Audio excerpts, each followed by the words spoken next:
ન્યૂઝમાં આપનું સ્વાગત છે। અમરેલી તાલુકાના જસવંતગઢ ગામે વૃદ્ધ મહિલાની ઘાતકી હત્યા કરનારને ઝડપી પાડતી અમરેલી પોલીસ। જળ જમીનને જોરું કજિયાના છોરું આવી ગુજરાતીમાં કહેવત છે ને પોતાની પત્ની ફરી પાછી પિયરમાં રોકાઈ જશે ને પોતાની સાસુ જ ઘર સંસાર ચલાવવા દેતી નથી તેવા કારણોસર જમાઈએ પોતાની સાસુની નિર્મમ હત્યા કરી હોવાની ઘટનાનો પર્દાફાશ અમરેલી પોલીસે કર્યો। 200 પોલીસ કર્મી અને 14 અલગ અલગ ટીમો દ્વારા હત્યારા જમાઈને પકડવામાં અમરેલી પોલીસને સફળતા મળી હતી ને એક અઠવાડિયામાં પોલીસે એક સીસીટીવીના આધારે આખી હત્યાની ગુથ્થીનો ઉકેલ લાવી દીધો હતો।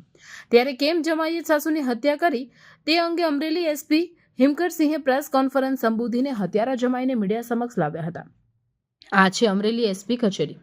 ગત તારીખ 28 નવેમ્બરે અમરેલીના નાયબ મામલતદાર રાજુ તેરૈયાની માતા અને નિવૃત્ત શિક્ષકના ધર્મપત્ની પ્રભાબેન તેરૈયાના પોતાના ચિત્તલના જસવંતગઢ ગામે રહેણાંકી મકાનમાં ગળું કાપીને નિર્મમ હત્યા કરવામાં આવી હોવાની વિગતો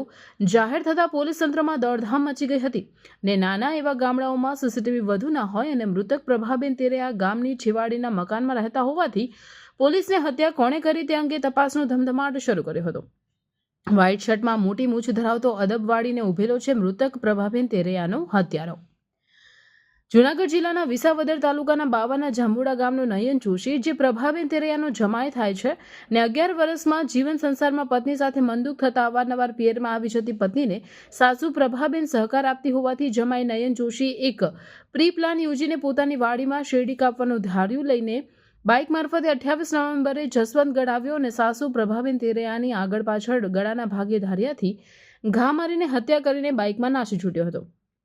પોલીસે આ હત્યારાને શોધવા અને આકાશ પાતાળ એક કર્યા ને અનેક સોર્સ અને સર્વેલન્સ દ્વારા 14 ટીમો બનાવીને જિલ્લાના ચુનંદા 200 પોલીસની ટીમ બનાવીને અલગ અલગ એંગલ વડે તપાસ કરતા એક બાઇકમાં યુવક થેલી લઈને નીકળતો જોવા મળ્યો અને પોલીસે તે અંગે ઝીણવટભરી તપાસ કરતા રાંઢિયા ગામે પણ સીસીટીવીમાં હત્યારો હોવાની શંકા વધુ દ્રઢ બનીને બાઇકને આધારે પોલીસે તપાસ કરતા બાઇક મૃતક પ્રભાબેનના ઘરની બહાર બેસણા વખતે જોવા મળતા પોલીસે આ બાઇક કોની ત્યારે જમાઈ નયન જોશીની બાઇક હોવાનું જાણવા મળ્યું ને પોલીસે નયન જોશીને ઉપાડી લીધું ને ઉલટ તપાસ કરતા આખી હત્યાનો પર્દાફાશ અમરેલી પોલીસે કર્યો ને અમરેલી એસપી હિમકરસિંહે મીડિયા સમક્ષ આરોપી